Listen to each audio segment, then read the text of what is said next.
नमस्कार प्यारे साथियों, अभी के इस वीडियो में हम आप सभी लोगों को जो है ना कल 20 फरवरी को जो आप लोगों का सोशल साइंस यानी सामाजिक विज्ञान का परीक्षा होगा, उसके लिए यहाँ पे हम आप सभी को लेकर आ चुके हैं वायरल सब्जेक्टिव क्वेश्चन। 20 फरवरी के दिन ये सारा सब्जेक्टिव क्वेश्चन आप सभी को जो है ना पेपर में पूछे जाएंगे। यहाँ से बहुत क्वेश्चन टकराएगा आपके पेपर में, ठीक है। आप लोग सब्जेक्टिव में देख लीजिएगा, ठीक है।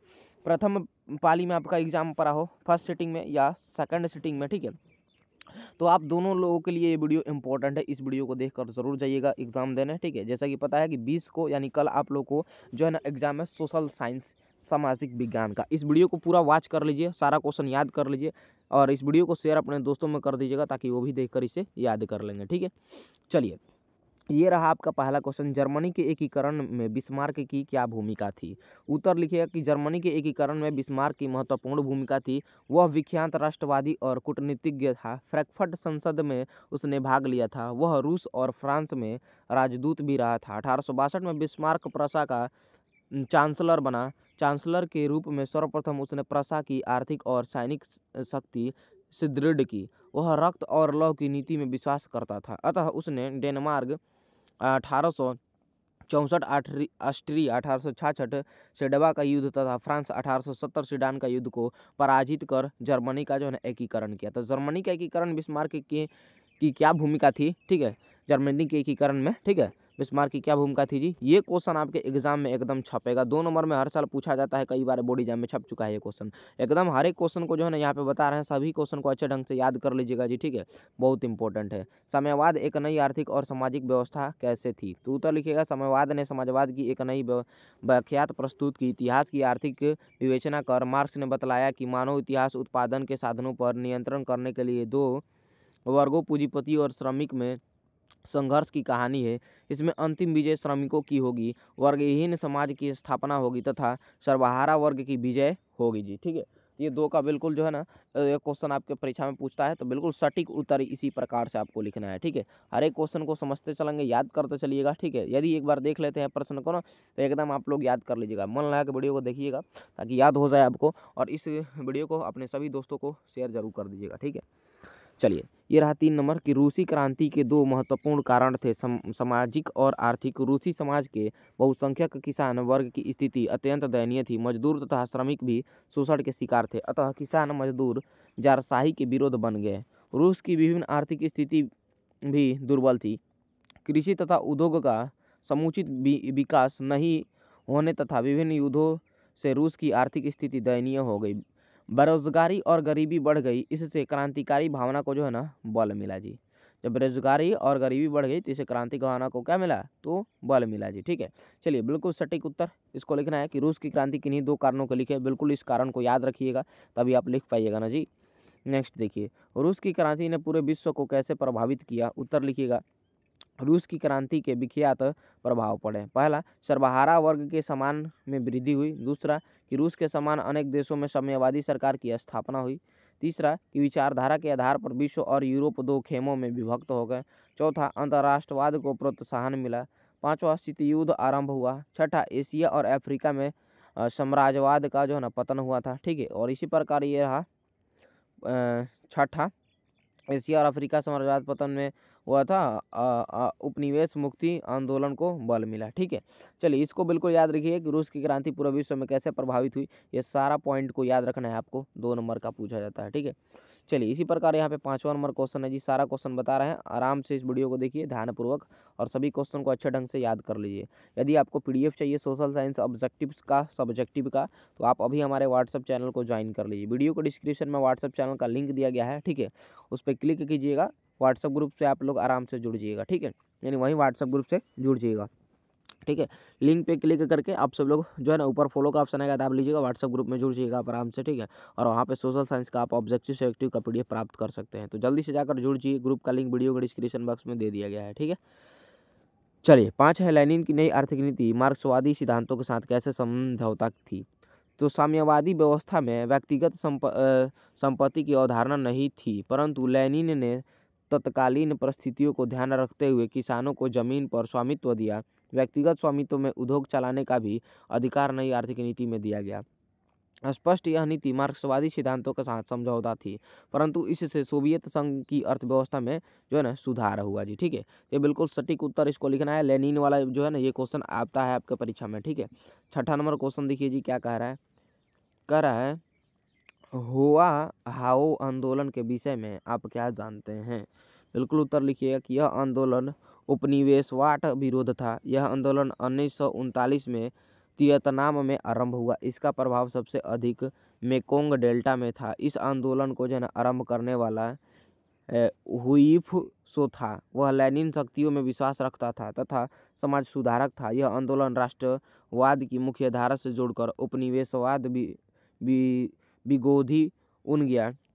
ठीक है, विरोधी यहाँ पे बन गया होगा। ठीक है, टाइपिंग मिस्टेक है। हुइन फूसो से बढ़ते प्रभाव को रोकने के लिए सरकार ने कठोर कार्रवाई की। ठीक है, तो होवा हाओ आंदोलन के विषय में आप क्या जानते हैं, तो जो मैंने बताया इसको अच्छे तरीके से जान लीजिएगा। ठीक है, और इसी को आपको जो है ना उत्तर में लिखना है। ठीक है, अगला क्वेश्चन ये रहा 7वां नंबर आपके स्क्रीन पे। क्वेश्चन कहता है जी एक तरफा अनुबंध व्यवस्था से आप क्या समझते हैं। उत्तर लिखिएगा।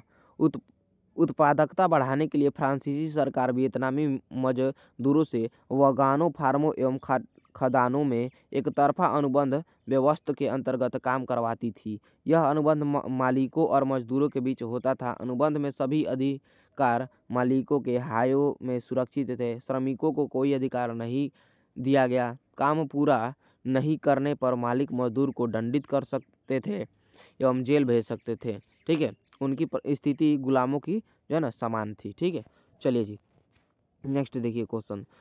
चलिए, अमेरिका हिंद चीन में कैसे दाखिल हुआ चर्चा करिए। अभी तक वीडियो को लाइक नहीं किए हैं तो आप सभी छात्र छात्राएं सभी स्टूडेंट आप लोग वीडियो को लाइक जरूर कर लेंगे। यदि चैनल पे पहली बार आए हैं तो सब्सक्राइब जरूर कर लीजिएगा। यहाँ से आप सभी लोग को जो है ना बहुत हेल्प मिलेगा परीक्षा में। ठीक है जी, चलिए सब्सक्राइब आप लोग जरूर कर लेंगे और इस वीडियो को सभी दोस्त में शेयर कीजिएगा ताकि वो भी लोग देख लेंगे जी। ठीक है, चलिए अमेरिका हिंद चीन में कैसे दाखिल हुआ चर्चा करिए। अमेरिका दक्षिण वियतनाम और हिंद चीन में बढ़ते साम्यवादी प्रभाव को रोकना चाहता था। वह पहले से ही वहाँ आर्थिक और सैनिक सहायता दे रहा था। राष्ट्रपति कैनेडी के शासनकाल में 1962 में अमेरिका ने दक्षिण वियतनाम में सेना भेजकर प्रत्यक्ष रूप से युद्ध में जो है ना क्या जी भाग लिया। तो बिल्कुल ये 8 का सटीक उत्तर ये हो जाएगा। ठीक है, नेक्स्ट क्वेश्चन 9वां नंबर है। 5 नंबर में ये क्वेश्चन पूछा जाता है आपका कि हो ची मिन्ह का संक्षिप्त परिचय दीजिए। 5 नंबर वाला ये वाला क्वेश्चन है, इसे बिल्कुल अच्छे तरीके से समझ लीजिए एक एक पॉइंट को और बिल्कुल याद करके जाइए जी। ठीक है, हो ची ही मिन्ह 1890 से 1969 वियतनाम के प्रमुख राष्ट्रवादी नेता थे। ठीक है, कहाँ कितना से जी 1890 से लेकर 1969 तक। ठीक है, उनके नेतृत्व में वियतनाम ने फ्रांसीसी आधिपत्य से मुक्ति पाने के लिए लंबा संघर्ष किया।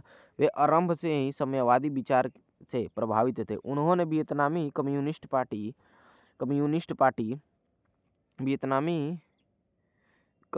पार्टी तथा लिंग for the independence of Vietnam की स्थापना कर स्वतंत्रता आंदोलन चलाया। द्वितीय विश्व युद्ध में जापान के आत्मसमर्पण के बाद उन्होंने 1945 में वियतनाम लोकतांत्रिक गणराज्य की जो है स्थापना की एवं इसके अध्यक्ष बने। हनोई समझौता के अनुसार वियतनाम को गणराज्य का दर्जा मिल गया। बाद में वियतनाम में गृह युद्ध छिड़ने के बाद भी वे अपने मृत्यु तक राष्ट्रीय आंदोलन में सक्रिय रहे जी। ठीक है, बिल्कुल ये क्वेश्चन को एकदम याद कर लेना है, दिमाग जहनु दिल में बैठा लेना है ये क्वेश्चन को जी। ठीक है, हो ची मिन्ह का संक्षिप्त परिचय दे। 5 नंबर में जो है ना काफ़ी संभावना है आपके एग्जाम में कल आने के लिए। ठीक है, तो एकदम इसे याद कर लीजिए जी। ठीक है, चलिए ये रहा 10वां नंबर रलेक्ट एक्ट। ये भी क्वेश्चन जो है ना आपके पूछा जाता है, ये भी 5 ही नंबर में पूछा जाता है जी। ठीक है, रलेक्ट एक्ट क्या था, इसका विरोध क्यों किया गया। रलेक्ट एक्ट का उद्देश्य भारत में क्रांतिकारी गतिविधियों को नियंत्रित करना था। 1971 में राजद्रोह समिति की अनुशंसा पर यह एक्ट जो है ना पारित किया गया। इसके अनुसार संदेश के आधार पर किसी को भी गिरफ्तार कर विशेष आंदोलन में मुकदमा चलाकर दंडित किया जा सकता था। विशेष आंदोलन के फैसलों के विरुद्ध अपील नहीं किया जा सकती थी। भारतीयों में इस अधिनियम की तिथि प्रतिक्रिया हुई। इसे काला अधिनियम कहकर इसका विरोध किया गया। इसी कानून के विरोध के परिणाम स्वरूप जलियांवाला बाग हत्याकांड जो है ना हुआ था। तो बिल्कुल इस प्रश्न को एकदम दिमाग में बैठा लेना है। ये भी क्वेश्चन आपके जो है ना आ सकता है परीक्षा में। ठीक है, चलिए जितना सब्जेक्टिव बता रहे हैं सभी सब्जेक्टिव को अच्छे ढंग से जो है ना याद करते चलिए। और चैनल पे पहली बार आए तो सब्सक्राइब जरूर कर लीजिएगा मेरे भाई। जितने भी लोग देख रहे हैं सब्सक्राइब सब लोग जरूर कर लेंगे जी, ठीक है। और अपने दोस्तों में इस वीडियो को शेयर कर दीजिएगा ताकि वो भी लोग इसे देखकर याद कर लेंगे, ठीक है। चलिए अगला है जलियांवाला बाग हत्याकांड के विषय में आप क्या जानते हैं। 2 नंबर में ये आता है कि जलियांवाला बाग हत्याकांड के विषय में क्या जानते हैं। अगर ये क्वेश्चन 5 नंबर में पूछ देता है तो जो है ना जलियांवाला बाग हत्याकांड के बारे में कुछ ज़्यादा आपको लिखना होगा, ठीक है। लेकिन अधिकतर 2 ही नंबर में पूछता है जी। 5 नंबर में शायद एक बार पूछा था, बट अगर पूछता है 5 नंबर में थोड़ा सा 2-4 लाइन बढ़ा दीजिएगा, ठीक है। चलिए देखिए क्या हुआ था। 13 अप्रैल 1991 को अमृतसर के जलियांवाला बाग में बैसाखी के एक दिन एकत्रित सभा रॉलेट एक्ट एवं पुलिस की दमनकारी नीतियों का विरोध कर रही थी। सभा की कार्रवाई के बीच में ही अमृतसर का सैनिक कमांडर जनरल डायर वहां पहुंचा और प्रवेश द्वार बंद कर निहत्थी भीड़ पर अंधाधुआं गोलियां चलवा दी, ठीक है। इस हत्याकांड में सैकड़ों लोग मारे गए तथा हजारों लोग जो है ना जख्मी हुए थे। तो जलियांवाला बाग हत्याकांड से आप क्या जानते हैं, आपको बिल्कुल याद रखना है जी कि 13 अप्रैल 1991 को अमृतसर के जलियांवाला बाग में जो है ना बैसाखी के दिन एकत्रित सभा रॉलेट एक्ट एवं पुलिस के दमनकारी नीतियों का विरोध कर रही थी। तो सभा की कार्रवाई के बीच में ही अमृतसर का सैनिक कमांडर जनरल डायर वहां पहुंचे और प्रवेश द्वार बंद कर दिए। जो जहां से घुसने वाला दीवार था ना उसको वो क्या किए कि लॉक कर दिए, यानी बंद कर दिए। और निहित भीड़ पर जो है ना अंधाधुन गोलियां चलवा दी और अंधाधुन गोलियां जो है ना चलवा दी। और इस हत्याकांड में सैकड़ों लोग मारे भी गए, हजारों लोग जो है ना घायल भी हुए थे। तो बिल्कुल याद रखिएगा, ठीक है। चलिए अगला देखिए, आंदोलन जन आंदोलन था, कैसा व्याख्या करें। तो गांधी जी के नेतृत्व में चलाया जाने वाला यह प्रथम जन आंदोलन था। इसमें असहयोग और बहिष्कार की नीति प्रमुखता से अपनाई गई। इस आंदोलन का व्यापक जनाधार था। शहरी क्षेत्र में मध्यम वर्ग तथा ग्रामीण क्षेत्र में किसानों और आदिवासियों का इसे व्यापक समर्थन मिला। श्रमिक वर्ग की भी इसमें भागीदारी रही। इस प्रकार यह पहला जन आंदोलन बन गया, ठीक है। तो जन आंदोलन था, कैसे व्याख्या करना है बिल्कुल याद रखिएगा। व्याख्या करने को 2 नंबर में पूछ देता है और ये 5 नंबर में क्वेश्चन जो है ना आएगा जी, ठीक है। काफ़ी चांसेस है इस क्वेश्चन के आने के, क्योंकि ये क्वेश्चन आपका जो है ना हर साल एग्जाम में आता है कि चोरी चोरा की घटना के विषय में आप क्या जानते हैं, या चोरी चोरा जो है ना घटना को व्याख्या करें, ठीक है। इस प्रकार से क्वेश्चन देता है। तो लिखिएगा उत्तर कि यह स्थान उत्तर प्रदेश के देवरिया जिले में स्थित है। असहयोग चोरी चोरा जो है ना, ये चोरी चोरा गोरखपुर के शायद बाद पड़ता है या शायद पहले, ऐसे ही कुछ मतलब ये, हाँ ये आपका जो है ना देवरिया जिले के सॉरी यह स्थान उत्तर प्रदेश के देवरिया जिले में स्थित है, ठीक है। शायद बाद ही पड़ता है उसके कि पहले पड़ता है, उतना कंफर्म नहीं है। चलिए, तो यह स्थान उत्तर प्रदेश के देवरिया जिले में स्थित है। असहयोग आंदोलन के दौरान 5 फरवरी 1922 को पुलिस ने निशस्त्र प्रदर्शनकारियों पर जो है ना गोली चला दी। इससे प्रदर्शनकारी उग्र हो उठे। पुलिस ने भागकर थाना में शरण ली। भीड़ ने थाना में आग लगा दी। इस घटना में 22 पुलिसकर्मी जिंदा जल मरे। गांधी जी इस घटना से दुखी हो गए। उन्हें लगा कि जनता अभी व्यापक असहयोग आंदोलन के लिए तैयार नहीं है।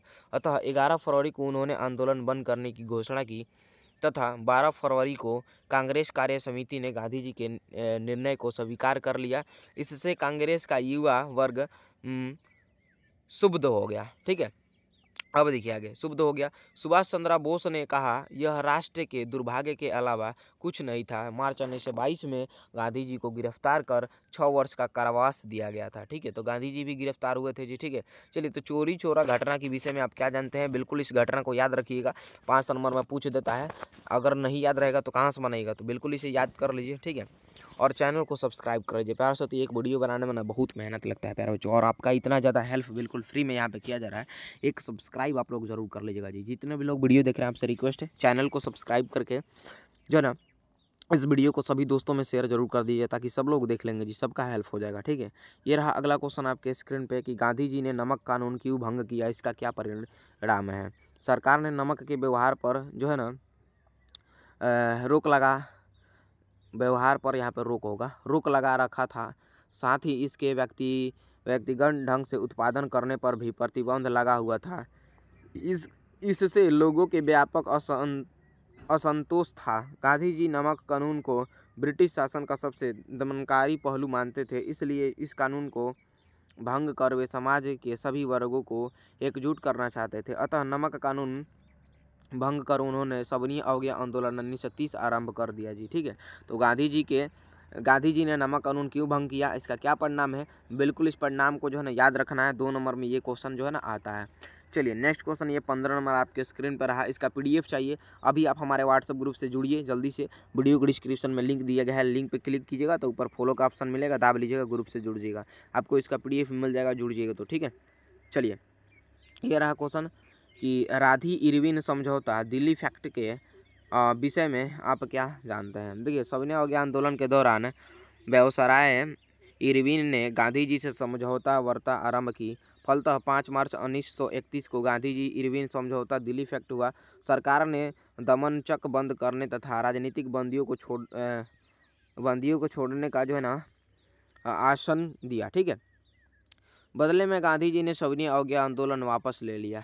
वे द्वितीय गोलमेज सम्मेलन में भाग लेने पर भी तैयार हो गए। ठीक है, तो गांधी इरविन समझौता के विषय में आप क्या जानते हैं, इसे भी याद रखिएगा, ये वाला जो 2 नंबर में पूछता है। ठीक है, तो चलिए प्यारे साथियों, मैंने 15 को गैस सब्जेक्टिव आप लोगों को करा दिया है। ये सगरी वायरल सब्जेक्टिव एक तरीके से काफ़ी जाना जो है ना प्रश्न का संभावना है आपको जो है ना पेपर में आने की। तो इस वीडियो को आप सभी लोग शेयर कर दीजिए अपने सभी दोस्तों में, ताकि सब लोग याद कर लें। ठीक है, बहुत मेहनत लगता है प्यारे साथियों, शेयर जरूर कीजिएगा और चैनल को सब्सक्राइब आप लोग जरूर कर लीजिएगा जी। ठीक है, चलिए मिलते हैं नेक्स्ट वीडियो में, शेयर जरूर वीडियो कर दीजिएगा। ठीक है, चलिए मिलते हैं नेक्स्ट वीडियो में, धन्यवाद।